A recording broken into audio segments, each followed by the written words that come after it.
നമസ്കാരം ഗൈസ്, 10-28 ദിവസമായി നമ്മളിപ്പോൾ കണ്ടിട്ട്.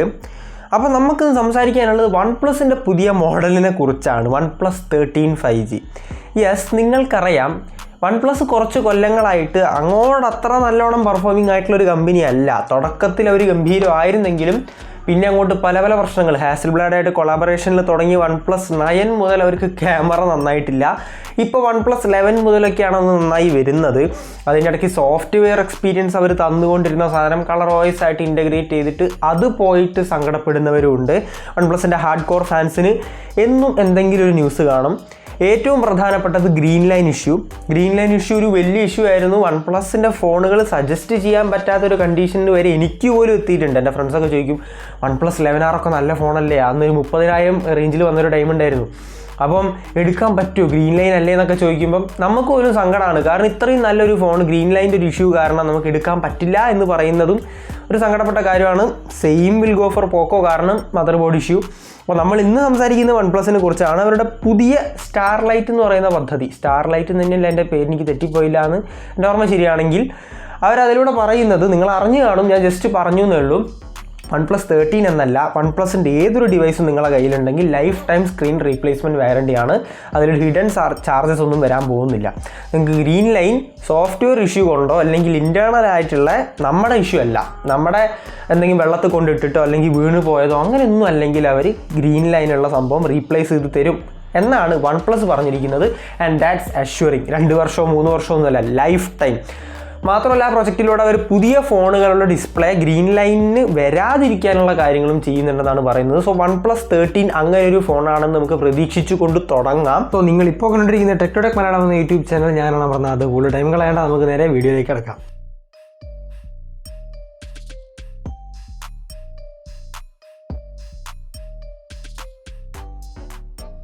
ഇപ്പോൾ OnePlus 13ൻ്റെ പ്രൈസിങ്ങും ബോക്സൊക്കെ ആദ്യം തന്നെ നോക്കുന്ന സമയത്ത് 69,999 രൂപ അല്ലെങ്കിൽ 70,000 രൂപയ്ക്കാണ് സംഭവം സ്റ്റാർട്ട് ചെയ്യുന്നത്. 12GB 256GB 16GB 512GBക്ക് നിങ്ങൾക്ക് 77,000 രൂപയും 24GB 1TB വേരിയൻറ്റിന് 90,000 രൂപയുമാണ്. 3 കളർ വേരിയൻസിലാണ് വരുന്നത്.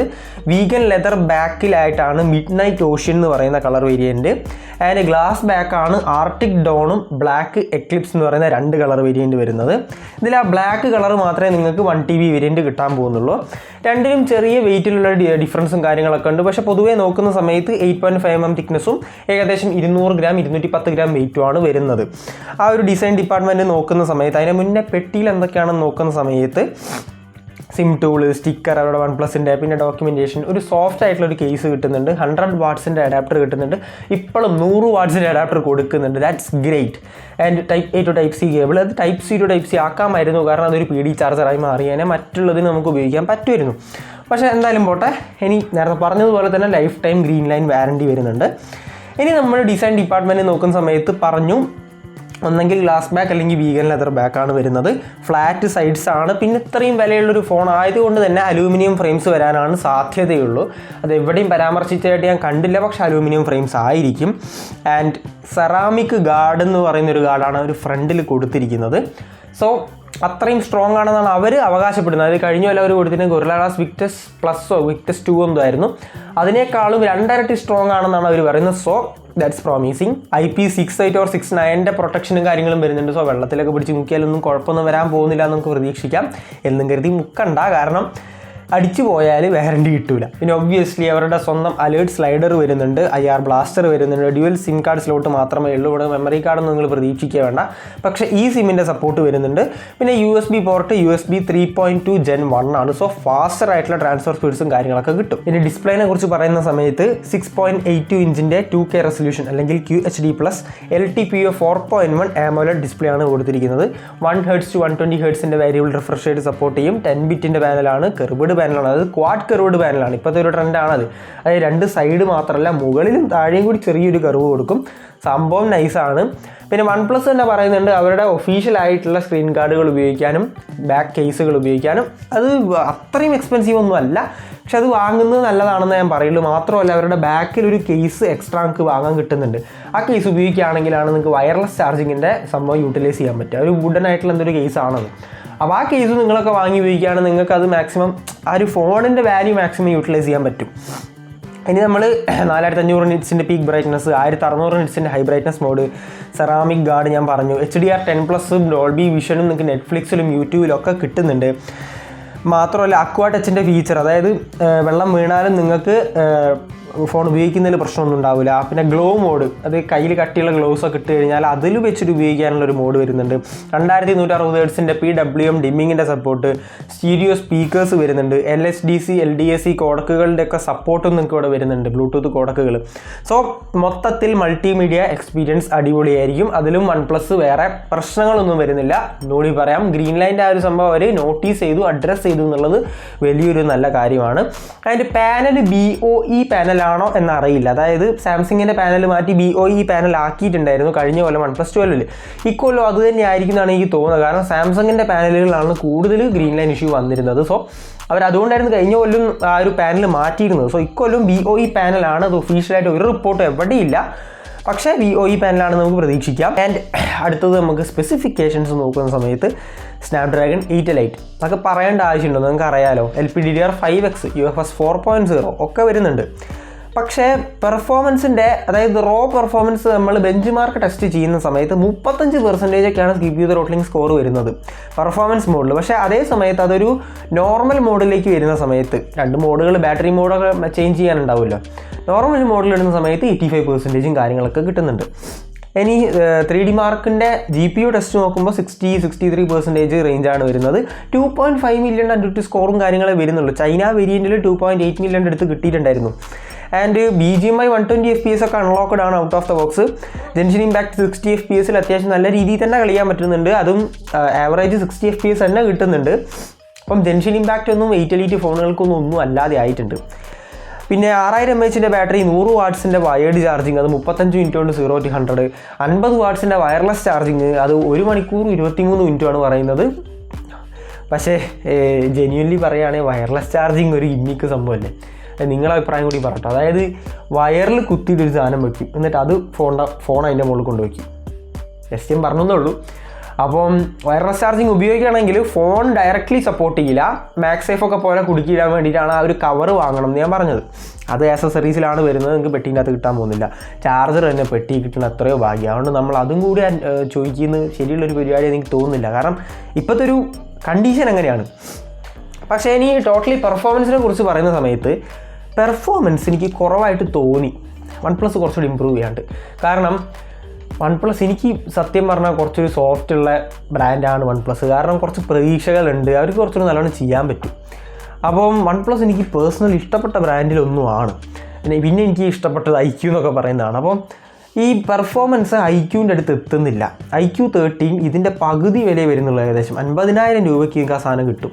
IQ 13 ഇതിനേക്കാളും ഗംഭീര പെർഫോമൻസ് കിട്ടുന്നുണ്ട്. അപ്പോൾ പെർഫോമൻസ് അവർ അടുത്ത അപ്ഡേറ്റുകളിലൂടെ ചെയ്യാവുന്നതേ ഉള്ളൂ. സോ നമുക്കത് വെയിറ്റ് ആൻഡ് വാച്ച്. കാരണം അപ്ഡേറ്റുകളിലൂടെ അത്യാവശ്യം നല്ല രീതിയിൽ അവർ കൊണ്ടുവരുന്നു പ്രതീക്ഷിക്കാം. ഇനി നമുക്ക് സോഫ്റ്റ്വെയർ നോക്കുകയാണെങ്കിൽ Oxygen OS 15 ബേസ്ഡ് Android 15 ആണ് ഔട്ട് ഓഫ് ദ ബോക്സ്. അവരുടെ Oxygen OS 15ൻ്റെ മെയിൻ തിങ് എന്ന് പറയുന്നത് ആനിമേഷൻ്റെ മുകളിൽ ആനിമേഷൻ കൊണ്ടുവന്ന് നല്ല അടിപൊളിയാക്കിയിട്ടുണ്ട്. മൊത്തത്തിൽ സംഭവം നല്ല ഫ്ലൂയിഡ് എക്സ്പീരിയൻസ് ആണ്. സംഭവം ബേസ് കളർ വൈസ് ആണെന്ന് പറയുന്നെങ്കിലും സംഭവം മൊത്തത്തിൽ അടിപൊളിയാണ്. അവർ എക്സ്പീരിയൻസ് ജിറ്ററും ലാഗുകളൊക്കെ വളരെ കുറവാണ്. എന്തോ ഒരു ആപ്പ് സ്റ്റോറും അവർ ഔട്ട് ഓഫ് ദ ബോക്സ് ബ്ലോട്ട്വെയറായിട്ട് കൊടുത്തിട്ടുണ്ട്, ആഡ് കാണിക്കാനുള്ള. അതൊക്കെ ഡിസേബിൾ ചെയ്തിടുക. എന്നാൽ എക്സ്പീരിയൻസ് അടിപൊളിയായിരിക്കും. 4 ഇയേഴ്സിൻ്റെ ആൻഡ്രോയിഡ് അപ്ഡേറ്റ്, 6 ഇയേഴ്സിൻ്റെ സെക്യൂരിറ്റി അപ്ഡേറ്റ്. 4 ഇയേഴ്സ് എന്നുള്ളത് കുറച്ചും കൂടി ഒരു 5 ഇയർ എങ്കിലും കൊടുക്കണമായിരുന്നു. കാരണം സാംസങ് ആയാലും പിക്സൽ ആയാലും അതൊക്കെയാണല്ലോ ഇവരുടെ റൈവൽ. അപ്പം അതിനനുസരിച്ച് ചെയ്യണമല്ലോ. പിന്നെ സ്റ്റാൻഡേർഡ് ആയിട്ടുള്ള കുറേ AI ഫീച്ചേഴ്സ് വരുന്നുണ്ട്. സർക്കിൾ ടു സെർച്ച്, അത് ഇത് ആനാചേന, ഈ ഒബ്ജക്റ്റ് ഇറേസർ ഒക്കെ വരുന്നുണ്ട്. സോ അത് അധികമൊന്നും പറയേണ്ട ആവശ്യമില്ല. ജസ്റ്റ് സ്ക്രീൻഷോട്ട് ഇവിടെ കൊടുത്തേക്ക്. നമ്മൾ കുറേ കേട്ടും അടുത്ത കുറേ AI ഫീച്ചേഴ്സ് ഉണ്ട്. സോ അതിൻ്റെ കാര്യത്തിൽ ഒരു പിന്നിലേക്കൊന്നുമല്ല. ഇനി നമ്മൾ മറ്റ് ഫീച്ചേഴ്സ് നോക്കുന്ന സമയത്ത് അൾട്രാസോണിക് ഫിംഗർ പ്രിൻറ്റ് സ്കാനർ 2025 പുതിയ ട്രെൻഡാണ് അൾട്രാസോണിക് ഫിംഗർ പ്രിൻറ്റ് സ്കാനർ. അത് സംഭവം വ്യത്യാസം എന്താണെന്ന് വെച്ചാൽ ഒപ്റ്റിക്കൽ ഫിംഗർ പ്രിൻറ്റ് സ്കാനറാണ് സാധാരണ വരിക. അപ്പം അത് നമ്മളൊരു ഫിംഗർ പ്രിൻറ്റിൻ്റെ ഒരു ഫോട്ടോ എടുത്ത് വെക്കുക ചെയ്യാം. പക്ഷെ അതിന് പകരം അൾട്രാസോണിക് ആകുമ്പോൾ നമ്മുടെ ഫിംഗർ പ്രിൻറ്റിൻ്റെ 3D ആയിട്ടുള്ള ഒരു ഇമേജാണ് എടുത്ത് വയ്ക്കുക. അപ്പോൾ കുറച്ചുകൂടി സെക്യൂറാണ് സംഭവം. ഫേസ് അൺലോക്ക്, ഹാപ്റ്റിക് ഫീഡ്ബാക്കിൻ്റെ നല്ല ഉഗ്രൻ മോട്ടർ ഉണ്ടെന്നാണ് എല്ലാവരും പറയുന്നത്. അത് ഏത് മോട്ടറാണെന്ന് ഒഫീഷ്യലി എനിക്ക് കാണാൻ പറ്റിയില്ല. കണ്ടിട്ടുണ്ടെങ്കിൽ ഞാൻ കൊടുത്തേക്കാം. പിന്നെ പറഞ്ഞതുപോലെ ഈ സിമ്മിൻ്റെ സപ്പോർട്ട് വൈഫൈ 7 ബ്ലൂടൂത്ത് 5.4 പിന്നെ NFC-യുടെ സപ്പോർട്ട് എന്ന് പറയേണ്ട എല്ലാം വരുന്നുണ്ട്. 14 5G ബാൻഡ്സ്, ബീക്കൺ ലിങ്ക് എന്ന് പറയുന്ന ഒരു ഫീച്ചർ വരുന്നുണ്ട്. അത് ഓപ്പോ OnePlus ഫോണുകളിൽ മാത്രം വരുന്ന ഫീച്ചറാണ്. നിങ്ങൾക്ക് ബ്ലൂടൂത്ത് വഴി കോൾ ചെയ്യാനും മെസ്സേജ് ചെയ്യാനും പറ്റും. അത് 200 മീറ്ററാണ് ഒരു കവറേജ് പറയുന്നത്. അതിൻ്റെ ഉപയോഗം എനിക്ക് എന്താണെന്ന് മനസ്സിലായില്ല. പക്ഷേ 200 മീറ്റർ വരെ നിങ്ങൾക്ക് വേറെ കവറേജിൻ്റെ ആവശ്യമൊന്നുമില്ല. അതായത് ഇൻ്റർനെറ്റ് വേണ്ട എന്നാണ് എനിക്ക് തോന്നുന്നത്. ഇൻ്റർനെറ്റ് വേണ്ട, നിങ്ങൾക്ക് മൊബൈലിലെ സിം തന്നെ വേണമെന്ന് എനിക്ക് തോന്നുന്നില്ല. 2 ഫോണുകൾ തമ്മിൽ കണക്ട് ചെയ്തിട്ടാൽ ബീക്കൺ ലിങ്ക് ഉപയോഗിച്ച് 200 മീറ്റർ വരെ നിങ്ങൾക്ക് കോൾ ചെയ്യാം. അത് സത്യം പറഞ്ഞാൽ ചിലപ്പോൾ കുറച്ചും കൂടി ലാർജ് സ്കെയിലിൽ വന്നാൽ ചിലപ്പം നല്ലൊരു ഫീച്ചറായി മാറിയേക്കാം. നമ്മൾ മലമുകളിലേക്കൊക്കെ പോകുമ്പോൾ ചിലപ്പോൾ റേഞ്ചൊന്നും ഇല്ലാത്തപ്പോഴേ. പക്ഷേ സാറ്റലൈറ്റ് കണക്ടിവിറ്റി ഒക്കെ വരാൻ പോകുന്ന കാലമാണ്. സോ എത്രത്തോളം പ്രായോഗികമാണ് എന്നുള്ളത് നമുക്ക് പിന്നെ ചിന്തിക്കാം. പിന്നെ ലാസ്റ്റ് ആൻഡ് ഫൈനലായിട്ട് ക്യാമറയെ കുറിച്ച് പറയുന്ന സമയത്ത് 50 മെഗാ പിക്സലിൻ്റെ LYT-808, 50 മെഗാ പിക്സലിൻ്റെ അൾട്രാ വൈഡ്, 50 മെഗാ പിക്സലിൻ്റെ 3x ടെലിസ്കോപ്പ് അല്ലെങ്കിൽ പെരിസ്കോപ്പ്, ടെലിഫോട്ടോ അല്ലെങ്കിൽ പെരിസ്കോപ്പ് ലെൻസ്.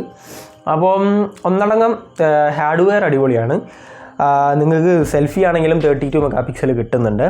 ഈ പറഞ്ഞ 4 സെൻസറുകൾ, ബാക്കിലുള്ള 3ഉം മുന്നിലുള്ള സെൽഫി ക്യാമറയായാലും നിങ്ങൾക്ക് 4K 60 FPS ഡോൾബി വിഷൻ സപ്പോർട്ടിൽ വീഡിയോ റെക്കോർഡിങ് പറ്റും. സോ വീഡിയോഗ്രാഫി സെറ്റാണ്. ഇനി അതിൽ അവരുടേതായ ചെറിയ ഒപ്റ്റിമൈസേഷൻസ് വരുത്താനുണ്ട്. 4K 60 FPS തന്നെ നിങ്ങൾക്ക് ബാക്ക് ക്യാമറയിൽ സ്റ്റഡി മോഡ് കിട്ടും, അതായത് വിത്ത് സ്റ്റെബിലൈസേഷൻ.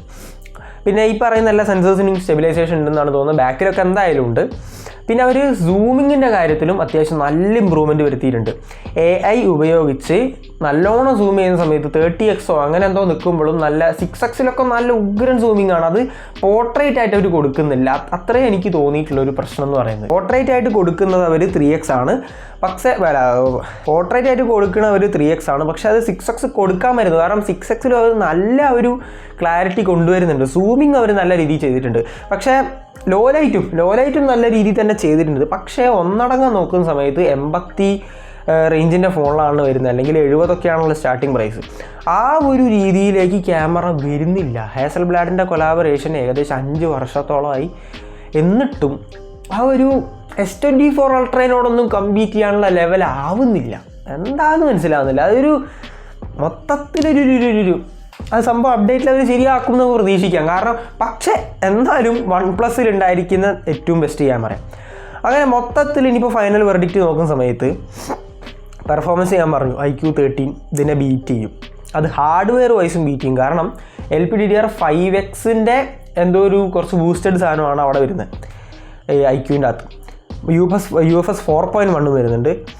കൂടിയ AnTuTu സ്കോർ, ബെഞ്ച് മാർക്ക് എല്ലാം വരുന്നുണ്ട്. പിന്നെ നമ്മൾ CPU ത്രോട്ട്ലിംഗ് ടെസ്റ്റ് ചെയ്യുന്ന സമയത്ത് നോട്ട് ചെയ്തൊരു കാര്യം എന്ന് പറയുന്നത് അതിൻ്റെ ആ ഒരു CPU-ൻ്റെ സ്പീഡ് അറിയിക്കുന്ന GIPS എന്ന് പറഞ്ഞൊരു സാധനമുണ്ട്. CPU എത്രത്തോളം വർക്ക് ചെയ്യുന്നു എന്നുള്ളത്. അത് നോക്കുമ്പോൾ ഏറ്റവും കൂടുതൽ കിട്ടുന്നത് IQ-നാണ്. അപ്പോൾ അതായത് എഫിഷ്യൻ്റായിട്ട് വർക്ക് ചെയ്യുന്നത് IQ ആണ്. 2 ഫോൺസിലും വേപ്പർ ചാമ്പർ കൂളിംഗ് സിസ്റ്റം വരുന്നുണ്ട്. അതും വലുത് വരുന്നത് OnePlus-ലാണ്. 10,000 mm² എന്തോ ആണ്. മറ്റേൻ്റെ അത് 6,000-7,000 എന്തോ വരുന്നുള്ളൂ. പക്ഷേ IQ ആണ് കുറച്ചുകൂടി ഹാൻഡിൽ ചെയ്യുന്നത്. അപ്പോൾ IQ ആണ് മൊത്തത്തിൽ വിവോൻ്റെ സബ് ബ്രാൻഡാണ് IQ. വിവോ ആണ് മൊത്തത്തിൽ ക്യാമറ ഇപ്പം അടക്കി വാഴുന്ന വിവോ ആണ് മെയിൻലി. ആ വിവോൻ്റെ ആ ഒരു X200 സീരീസിനോടൊന്നും കമ്പീറ്റ് ചെയ്യാനുള്ള തരത്തിലേക്ക് OnePlus 13 വന്നിട്ടില്ല. അത് വന്നു കഴിഞ്ഞാൽ ഇത് ഏകദേശം ഒരു മോസ്റ്റ്ലി പെർഫെക്റ്റ് ഫോണാണെന്നാണ് എനിക്ക് പറയാനുള്ളത്. ഇത്രമാത്രം പറഞ്ഞുകൊണ്ട് ഇന്നത്തെ വീഡിയോ ഇത്രമാത്രം. കൂടുതൽ വീഡിയോസിന് വേണ്ടി ചാനൽ സബ്സ്ക്രൈബ് ചെയ്യുക. തുടർച്ചയുള്ള ബെല്ലേക്ക് അടുത്ത വീഡിയോ ഇഷ്ടപ്പെട്ടാൽ ലൈക്ക് ചെയ്യുക, ഷെയർ ചെയ്യുക, കമൻറ്റ് ചെയ്യുക. ഇൻസ്റ്റാഗ്രാമിൽ ഒന്ന് പോയി ഫോളോ ചെയ്യാൻ മറക്കണ്ട എന്ന് പറഞ്ഞുകൊണ്ട് അടുത്തൊരു നല്ല വീഡിയോയിൽ കാണാം. എല്ലാവർക്കും സ്റ്റേ സേഫ്. ബൈ.